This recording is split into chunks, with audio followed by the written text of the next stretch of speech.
Man, I had to go outside and go for a walk before I did this video to cool off. And I'm still pissed off. I'm still pissed. This was straight up sabotage. StephanieWhite, you are a bum. Aaliyah Boston, you... Man, I had to go outside and go for a walk before I did this video to cool off. And I'm still pissed off. I'm still pissed. This was straight up sabotage. StephanieWhite, you are a bum. Aaliyah Boston, you are even more of a bum. You are $6 million. When the biggest star in modern basketball gets systematically sidelined during the most crucial moments of a high-stakes game, people start asking questions. But when that sudden decision actively costs a team a vital victory and threatens to derail an entire MVP narrative, those questions turn into absolute chaos. Behind closed doors in the league office, corporate executives were reportedly hitting the panic button as they watched a multimillion-dollar rating gold mine grind to an unexpected halt. What was supposed to be a showcase night ended in a complete meltdown, sparking wild speculation that personal agendas had taken priority over winning basketball games. The national broadcast was supposed to feature a masterclass, but instead millions of viewers watched in total disbelief as a genius playmaker was completely frozen out of the offense when it mattered most. As the final buzzer sounded on a shocking defeat against the Dallas Wings, the fallout exploded instantly across social media, sports television, and the highest ranks of basketball management. For months, Caitlin Clark had been breaking records that many experts believed would stand 4 decades, drawing unprecedented crowds to every arena she stepped into, and single-handedly lifting national viewership to levels the league had never seen before. Her rookie and sophomore momentum had completely rewritten the commercial landscape, turning every single game into must-watch television for fans across the globe.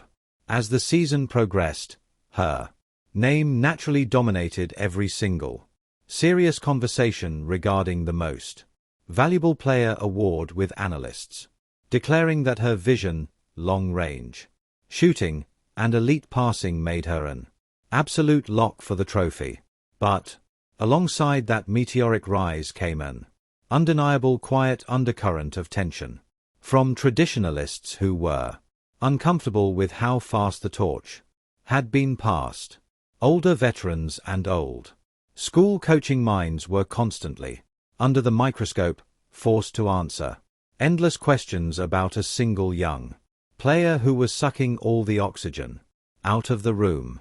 That underlying pressure was always bubbling beneath the surface, waiting for a single spark to set off a complete powder keg.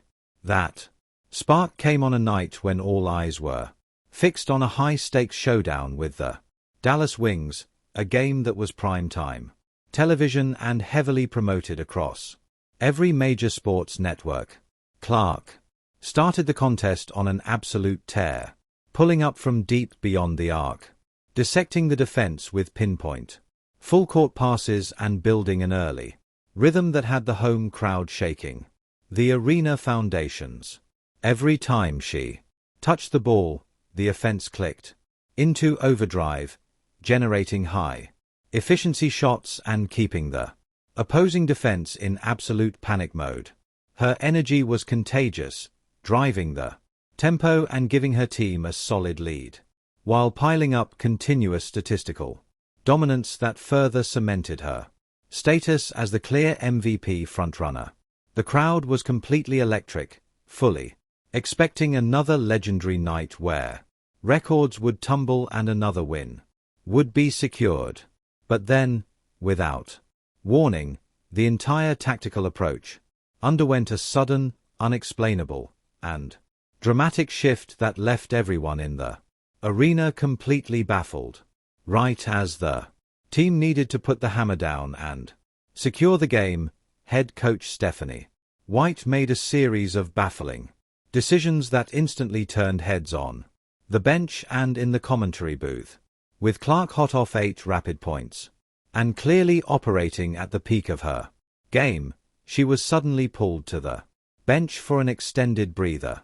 At a moment when momentum was fully on the line when she finally re-entered the contest during the fourth quarter, the system had completely changed. Instead of initiating the offense through Clark's signature pick-and-roll action, the play calls were repeatedly diverted completely away from her, forcing her to stand static in the corner, while isolation sets were called over and over again for Kelsey Mitchell. Possession after possession ticked away as the ball never even touched Clark's hands, allowing the Dallas defense to completely ignore her side of the floor and double-team the predictable drives taking place on the opposite wing. What made the entire situation so deeply suspicious to observers was the stark contrast in tactical efficiency between the two strategies. Kelsey Mitchell is undeniably a gifted scorer capable of filling up the stat sheet, but forcing her into contested late clock isolation plays completely shattered the fluid ball movement that had built the lead in the first place.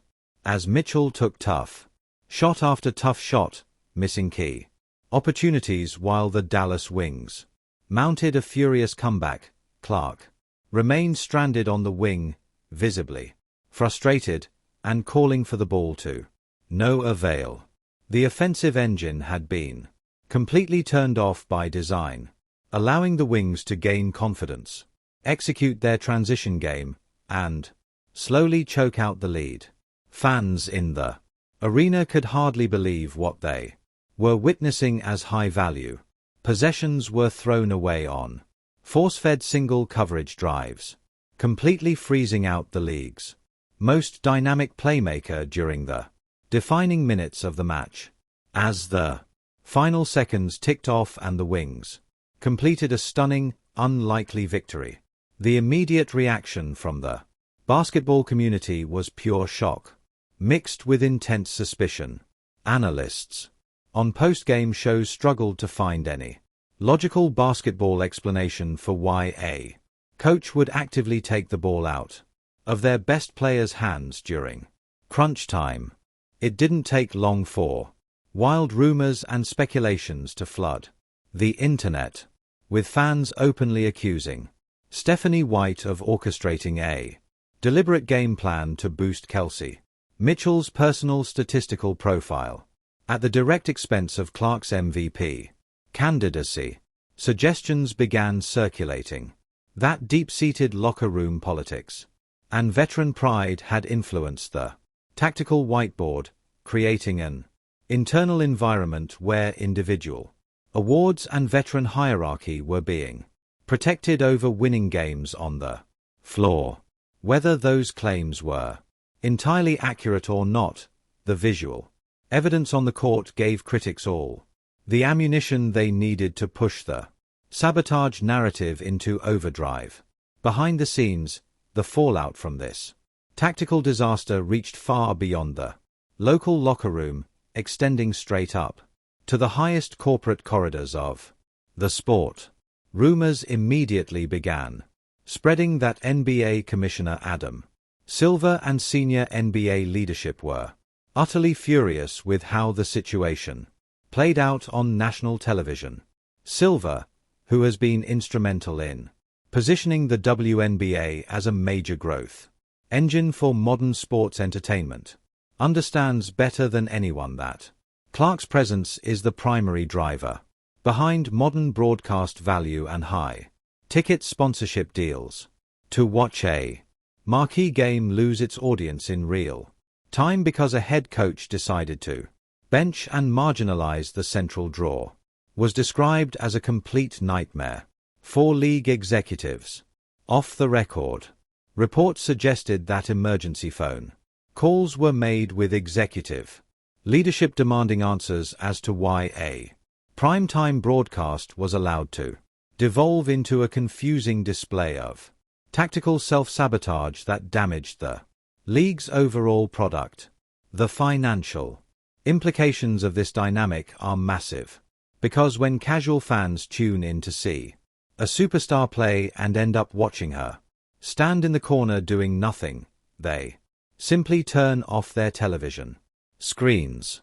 The modern sports business relies entirely on highlight moments, dramatic narratives, and explosive star performances, all of which were neutralized during those final 6 minutes against Dallas.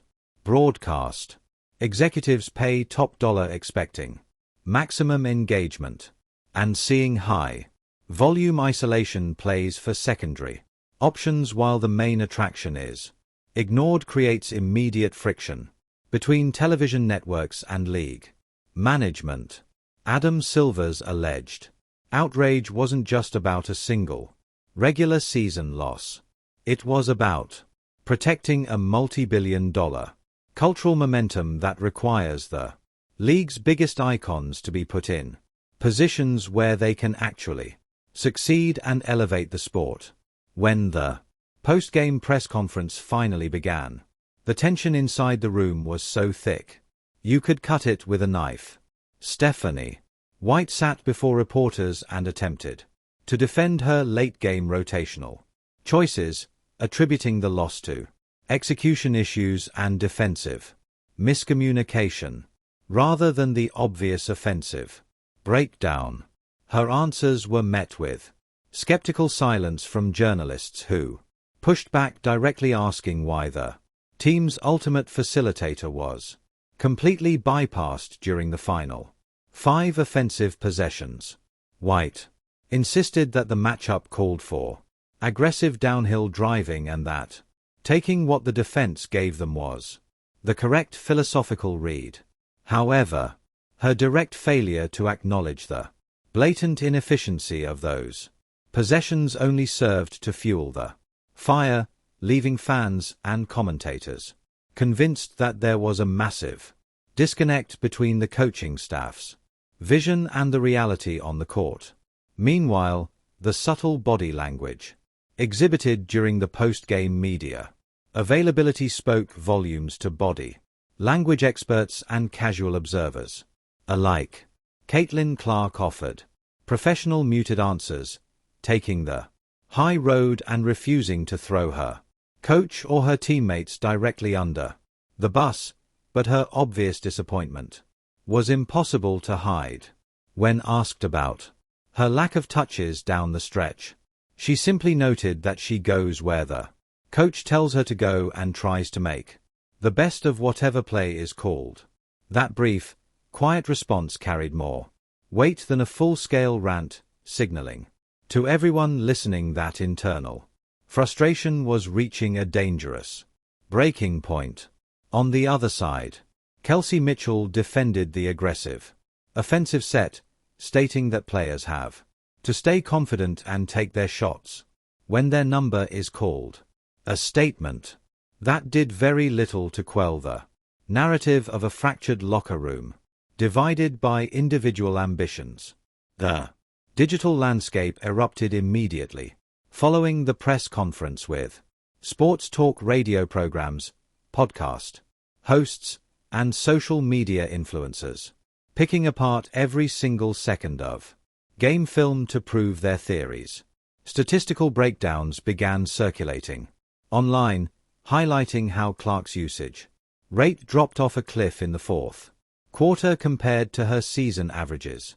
Video clips showed clear moments where Clark was completely wide open on the perimeter, clapping her hands and pleading for the pass, only to be completely ignored as high difficulty contested shots were hoisted up into traffic. The phrase "sabotage" began trending nationwide as thousands of angry fans expressed their absolute disgust with the coaching staff, openly threatening to boycott future games if the team continued to mismanage their generation-defining star in such a blatant manner. This widespread fan outrage hits at the core of a much Larger systemic issue currently facing women's professional basketball as it rapidly transitions into a major global entertainment product. For decades, the league operated under an ethos built on traditional team-first systems, equal opportunity offense, and deep respect for veteran hierarchy. But the arrival of a global phenom like Caitlin Clark completely shattered that legacy dynamic overnight, creating a sudden culture clash between old-school coaching philosophies and modern superstar-driven entertainment dynamics. Coaches who are stuck in traditional ways often struggle to adapt to the reality that their primary job is now to optimize a once-in-a-generation talent, leading to passive-aggressive tactical decisions that clash directly with what fans and broadcast partners expect to see.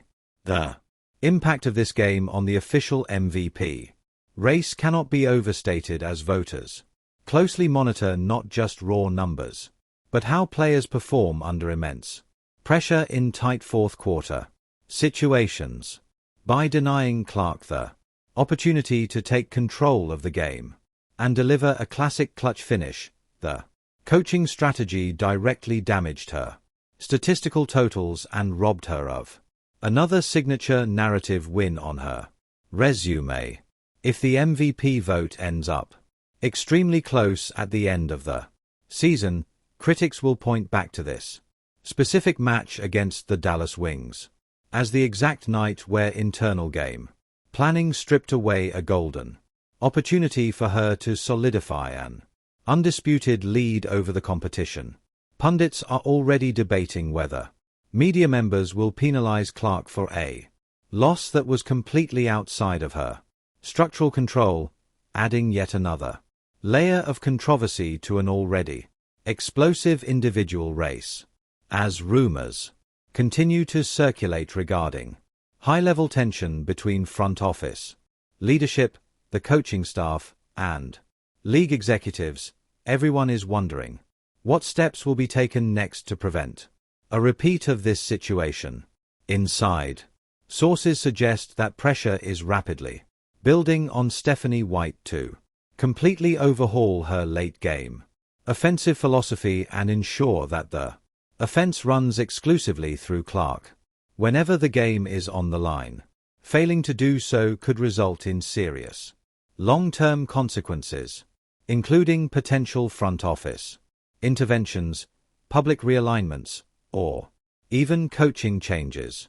If the organization feels that internal dynamics are actively holding back the team's massive commercial and competitive potential, the pressure cooker is turned up to maximum heat, and every single decision made from this point forward will be scrutinized under a high-powered microscope. What happened in that devastating loss against the Dallas Wings was much more than just an unfortunate mark on the regular season schedule. It was a watershed moment that exposed the bitter internal conflict currently taking place behind the scenes of professional sports, when personal pride, locker room politics, and legacy coaching structures actively collide with modern superstar power and corporate media interests. The resulting fallout threatens to tear whole organizations apart from the inside out.